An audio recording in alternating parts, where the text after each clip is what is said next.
Ninakusalimu kwa jina lipitalo majina yote. Hili si jina la mtu awaye yote, bali ni jina la Bwana wetu Yesu Kristo. Hii ni Juni 24 mwaka 2025. Ni katika mfululizo wa masomo ya kesha la asubuhi. Tuombe. Mtakatifu, mtakatifu, mtakatifu, Baba yetu na Mungu wetu uliye mbinguni. Jina lako takatifu litukuzwe sana. Ninakushukuru kwa sababu ya wema wako na ulinzi wako katika maisha yetu. Ninakushukuru kwa sababu ya zawadi ya uhai ambayo umetupatia. Asante kwa ajili ya nafasi hii ya pekee ambayo umetupatia watoto wako wa kiume na wa kike, kwamba tuwe watoto wako, nasi tumefanyika hivyo. Tunaomba utusamehe dhambi zetu na ukatutakase. Ulinzi wako utembee pamoja nasi kila wakati. Mibaraka yako ikatokee katika maisha yetu. Nasi tunapoenda kujifunza mada hii siku ya leo, tunaomba uwepo wako ende pamoja nasi katika jina la Yesu. Amina. Mada ya leo inasema toa ushuhuda ulio hai. Yohana Mtakatifu sura ya 17 ya 18 inasema, kama vile ulivyonituma mimi ulimwenguni, nami vivyo hivyo naliwatuma hao ulimwenguni.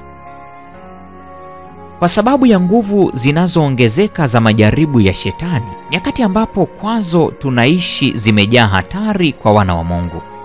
Nasi twahitaji kujifunza daima kutoka kwa mwalimu Yesu Kristo, ili tuweze kuchukua kila hatua kwa uhakika na uadilifu. Matukio ya ajabu yanatokea mbele yetu, na kwa wakati huu ushuhuda ulio hai unapaswa kutolewa katika maisha ya watu wanaojiita kuwa ni watu wa Mungu, ili ulimwengu upate kuona kwamba katika enzi hii, wakati uovu unapotawala kila upande, bado kuna watu ambao wanaweka kando mapenzi yao na wanatafuta kufanya mapenzi ya Mungu. Watu ambao sheria ya Mungu imeandikwa mioyoni mwao na katika maisha yao. Mungu anawatarajia wale wanaobeba jina la Kristo kumwakilisha yeye. Mawazo yao yanapaswa kuwa safi, maneno yao maadilifu na yenye kutia moyo. Dini ya Yesu inapaswa kufungamana na yote yale wanayofanya na kusema. Wanapaswa kuwa waliooshwa, waliotakaswa, watu watakatifu, wakiwasilisha nuru kwa wote ambao wanakutana nao. Ni kusudi lake kwamba kwa kuonesha ukweli kwa mfano katika maisha yao wawe sifa duniani. Neema ya Kristo inatosha kuleta hili. Lakini hebu watu wa Mungu wakumbuke kwamba ni kadiri tu wanavyoamini na kuziishi kanuni za Injili ndipo wanaweza kutimiza kusudi lake. Ni pale tu wanapotoa uwezo wao waliopewa na Mungu kwa huduma yake, ndipo watakapofurahia utimilifu na nguvu ya ahadi ambayo kanisa limeitwa kusimama kwa ajili yake.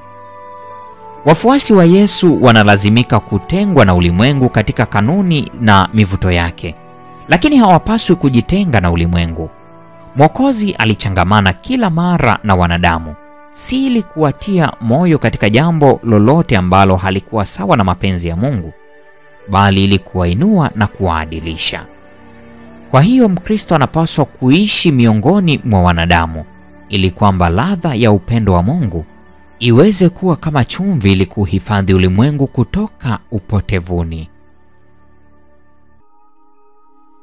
Akiwa amezongwa na majaribu kila siku, akipingwa mara kwa mara na viongozi wa watu, Kristo alijua kwamba lazima auimarishe ubinadamu wake kwa maombi.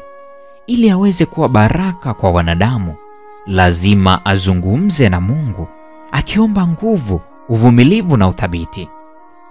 Pasipo kujumuika pamoja na Mungu kila siku, hakuna mwanadamu anayeweza kupata nguvu kwa ajili ya huduma. Ni Yesu pekee anayeweza kuyaongoza mawazo kwa usahihi. Yeye peke yake ndiye anayeweza kutoa matamanio adilifu na kuunda tabia kwa mfano wa Mungu. Tukimkaribia kwa maombi ya dhati, ataijaza mioyo yetu na makusudi ya juu na matakatifu na shauku kuu ya usafi na haki. Mungu anatamani watu wake waoneshe kwa maisha yao faida ya Ukristo dhidi ya ulimwengu, ili kuonesha kwamba wanafanya kazi kwa viwango vitakatifu vya juu zaidi. Anatamani kuwafanya kuwa mifereji ambayo kwayo anaweza kumimina upendo na huruma yake isiyo na mipaka. Counsels to Parents, Teachers and Students, ukurasa 322 hadi 324. Hii ni Juni 24, mada ikisema toa ushuhuda ulio hai. Na kwa nukta hiyo ndio tunakuwa tumefikia tamati ya tafakari ya somo hili siku ya leo. Neema ya Bwana wetu Yesu Kristo, pendo la Mungu na ushirika wa Roho Mtakatifu dumu kuwa nasi sasa na hata milele. Amina.